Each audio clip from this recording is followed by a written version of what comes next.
Hello everyone, welcome to commerce net achievers. My name is Talvir Singh और स्वागत है सभी का आज के सेशन में। अगर चैनल पे पहली बार आए हो तो चैनल को सब्सक्राइब कर लीजिए और उसके साथ जो बेल आइकन बना है उसे प्रेस कर लीजिए ताकि जो भी मैं वीडियो अपलोड करूं उसकी नोटिफिकेशन आपको सबसे पहले मिले और आपकी प्रिपरेशन और भी अच्छे तरीके से चलती रहे। तो आज हम डिस्कस करने वाले हैं हमारी मार्केटिंग मैनेजमेंट का पार्ट 2। इससे पहले फर्स्ट पार्ट मैं आपको ऑलरेडी प्रोवाइड कर चुका हूं। अगर आपने वो नहीं देखा है तो आई बटन पे क्लिक करके उस सेशन को देख लीजिए। उसके साथ साथ इस क्लास की पीडीएफ आपको मेरे Telegram channel commerce net achievers पे मिल जाएगी। इस जाके टेलीग्राम चैनल को ज्वाइन कर लीजिए। वहां पर आपको पेपर 1 पेपर 2 के बहुत सारे PYQ मॉक टेस्ट सारी चीज़ें हैं वो मिल जाएंगी। अनअकैडमी पे मैं नंबर 1 एजुकेटर हूँ। आप अनअकैडमी पे मुझे फॉलो कर लीजिए। अनअकैडमी पे आपको मेरा पेपर 1 और पेपर 2 की कंप्लीट क्लासेस हैं वो मिल जाएंगी। Referral code Talveer S use करके आप सब्सक्रिप्शन भी ले सकते हो। अगर आप आज ही सब्सक्राइब करते हो 30 नवंबर को तो आपको टोटल 25% ऑफ मिल जाएगा और साथ में 10% और भी आप अपने क्रेडिट्स को रिडीम करके अपनी प्रेपरेशन को शुरू कर सकते हो। This is something that you should take the subscription ताकि आपका कंप्लीट पेपर 1 और पेपर 2 है वो स्टार्टिंग से लेके एंड तक एकदम अच्छे तरीके से कवर हो जाए। ओके जी। हम पिछली क्लास के क्वेश्चन से शुरू करेंगे। ये मैंने आपको होमवर्क में क्वेश्चन दिया था। आई होप कि आपने इस क्वेश्चन को समझा होगा और इसका आंसर देने की कोशिश कीजिए। Dash aims at influencing the potential buyers their feelings. ये जो कीवर्ड है ना वो फीलिंग्स थी। जो ऐसा कौन सा एडवर्टाइजिंग का या प्रमोशन का मेथड है जो आपके फीलिंग, बिलीफ और बिहेवियर को टारगेट करता है? तो ये होता है हमारा प्रमोशन। प्रमोशन के अंदर आपकी इमोशंस को, आपके फीलिंग्स को ही टारगेट किया जाता है। ओके जी।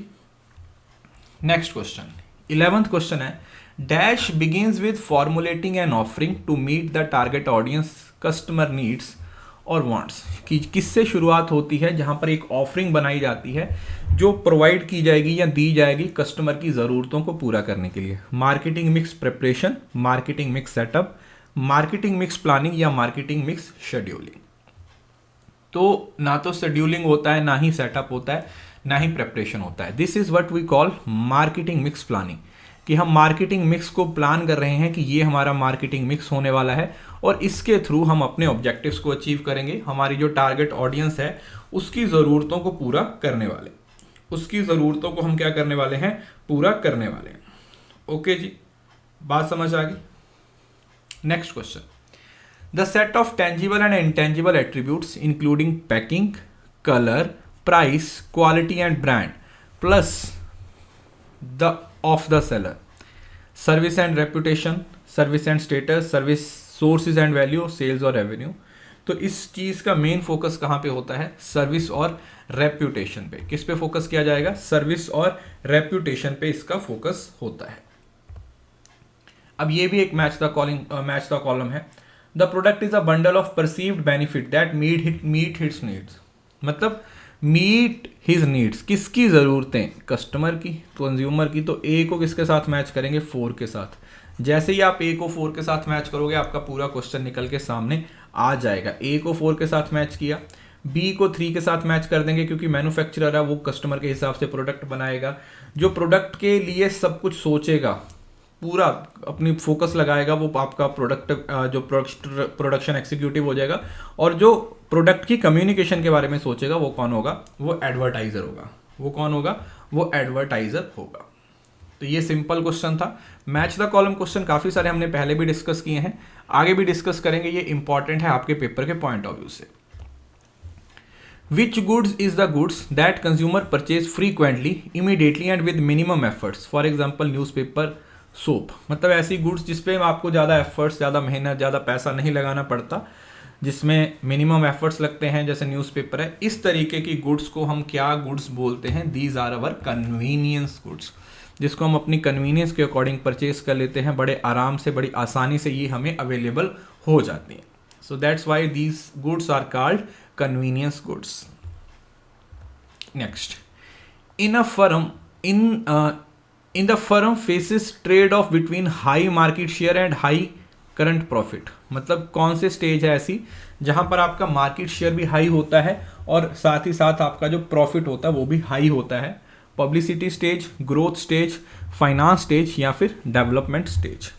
तो ये बेसिकली हमारी स्टेज होती है ग्रोथ स्टेज, क्योंकि ग्रोथ स्टेज में ऐसा होता है कि आप आगे बढ़ रहे होते हो, यहाँ पर आपका जो मार्केट शेयर है वो भी इंक्रीज करेगा और साथ ही साथ जो करंट प्रॉफिट है वो भी आपका क्या होता है, इंक्रीज होता है। इसके बीच में इसको मैच किया जाता है जो। नेक्स्ट, इसमें से कौन सी स्टेटमेंट ट्रू है? Maturity has 2 phase, maturity has 4 phase, maturity has 3 phase या मैच्योरिटी हैव 5 फेजेस। तो देखिए ये शायद आपके लिए एक नई टर्म होगी। मैच्योरिटी की 3 फेजेस होते हैं। फर्स्ट तो मैच्योरिटी होता है, इसके बाद डिक्लाइन होता है और इसके बाद डिलीट होता है। तो बेसिकली मैच्योरिटी के बाद ही ये सारी चीज़ों की शुरुआत होती है। ठीक है, मैच्योरिटी के बाद ही ये सारी चीज़ें शुरू होती हैं जिसके बारे में हम बात करते हैं। ओके जी, आई होप कि ये बात आपको समझ आ गई होगी। Which of the following statement is true? इसमें से कौन सी स्टेटमेंट है वो ट्रू है? The product life cycle provide guidelines to work outside suitable product pricing policy to maximise profit, guidelines to work out suitable product pricing policy for average profit to minimum profit pricing to the profit. तो सब same C option है, बस main target आपका क्या होगा, आपने अपने profit को क्या करना है, मैक्सिमाइज करना है। जो मेन ऑब्जेक्टिव होता है यही होता है कि हम अपने प्रॉफिट को मैक्सिमाइज करना चाहते हैं, हम अपने प्रॉफिट को मैक्सिमाइज करना चाहते हैं। ओके जी, आई होप कि ये आपको समझ आ गया होगा। अगला क्वेश्चन देखते हैं। अगला क्वेश्चन क्या कह रहा है? Which among the following is not a feature of maturity stage? Maturity stage का कौन सा फीचर नहीं है? Development of new market, increase in sale at high rate, increase the frequency of use और रिडक्शन इन प्रमोशनल एक्सपेंडिचर। कौन सा feature नहीं है? तो मैच्योरिटी में आपकी सेल नो डाउट इंक्रीज तो होती है, लेकिन हाई रेट पे नहीं होती है, वो लो रेट पे होती है। थोड़ा बहुत सेल है वो बढ़ती है, लेकिन उतने रेट पे नहीं बढ़ती और एक लेवल पे जाती है, उसके बाद नीचे आने लग जाती है, उसके बाद नीचे आना शुरू हो जाती है। आज की क्लास का लास्ट क्वेश्चन है 19th question. Both sales volume and unit profit increase steadily during the growth but tends to fall after observation, profitable, competitive या मैच्योरिटी स्टेज। ठीक है, ये बिल्कुल सिंपल क्वेश्चन है। कहां पर फॉल करेगा, डिक्लाइन करेगा, मैच्योरिटी स्टेज पे बाहर आ जाएगा, मैच्योरिटी स्टेज के अंदर टेंड्स टू फॉल। ठीक है, नीचे गिरना शुरू हो जाता, क्या हो जाएगा, नीचे गिर जाएगा। ये वाला क्वेश्चन है आप लोगों का होमवर्क। आपने होमवर्क में इस क्वेश्चन का आंसर है वो नीचे प्रोवाइड करना है। आई होप कि ये सीरीज आपको अच्छी लगेगी। देखिए ये सीरीज मुझे पता है इसमें बहुत छोटे छोटे बेसिक क्वेश्चन है, लेकिन ट्रस्ट मी, जब आप इस सीरीज को पूरा फॉलो करोगे तो आपको इतनी सारी नई चीजें पता चलेंगी जो कि आपकी प्रिपरेशन को एक अलग लेवल पे लेके जाएंगी। इसकी पीडीएफ है वो आप लोगों को टेलीग्राम चैनल पे मिल जाएगी। Commerce net achievers Telegram channel है, इसको आप लोगों ने ज्वाइन कर लेना है। तो that's all for today. I hope कि ये सेशन अच्छा लगा होगा। सेशन अच्छा लगा है तो लाइक जरूर कीजिए, वीडियो के नीचे अपनी प्रीशियस फीडबैक लिखिए, मुझे अनअकैडमी पे फॉलो कीजिए और हाँ, इस वीडियो को शेयर करना ना भूलें, बिकॉज शेयरिंग इज केयरिंग।